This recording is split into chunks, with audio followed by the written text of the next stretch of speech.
Okay, we have here an article from a few days back.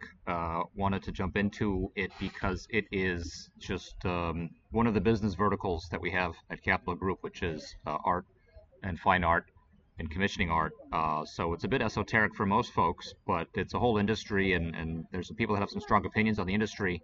So this article came to our attention, and we wanted to just read it to you and give a little bit of backstory for all of those that are maybe not familiar, and then offer some commentary after going through this article. So here we go.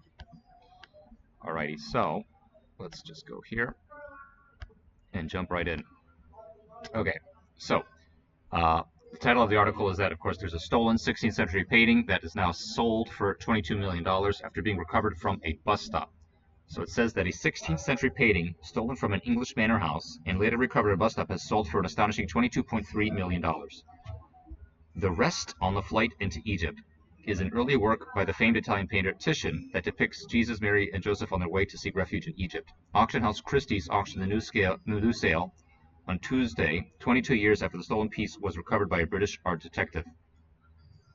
The famed painting, completed around 1502, was the highest priced piece to be sold at the auction and set a record for any work by Titian, Christie said. So now we have here a visual of the painting itself, done by Titian, supposedly in 1502. And now it says the painting was bought by the 4th Marquess of Bath, England, back in 1878, before it hung on the walls of his family's manor home for more than a century. In 1995, however, the Rest on the Flight into Egypt, along with 2 other paintings, were stolen from the property. The painting was missing for 7 years before it was eventually recovered in 2002 by Charlie Hill, a renowned art detective who had worked with Scotland Yard. He issued a $130,000 reward and was contacted by a tipster. So it sold for over $22.3 million this week, or at least last week or the week before, and then the anonymous tipster directed Hill to drive him around London until they stopped at a bus stop where an old man held a shopping bag containing the painting. So the problem with stealing a famous painting, is that there is no way you can sell it, Hill told the Telegraph after it was recovered. But if a reasonable reward is offered, the painting can turn up.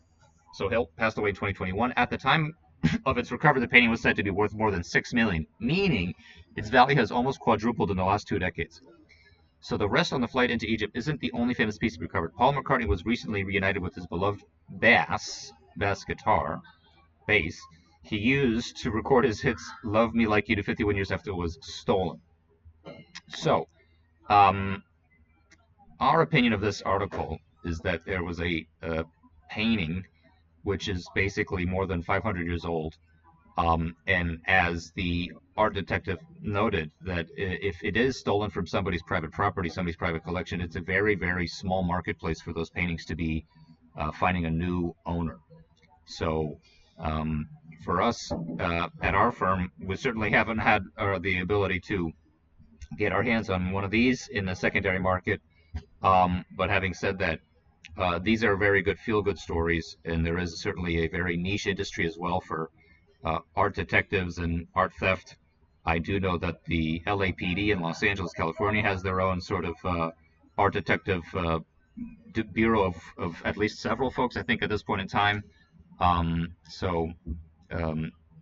All we can really say is that this is a very good article, because the only problem is that after it was recovered, how it was able to get back to Christie's versus being maybe sold by the most recent owner from which it was stolen in 1995. So for that, it wasn't explicit in this article, but for those who are familiar with art and the sale of fine art, that it's all about the provenance. It's all about the line of succession and ownership in order to ensure and prevent frauds and fakes.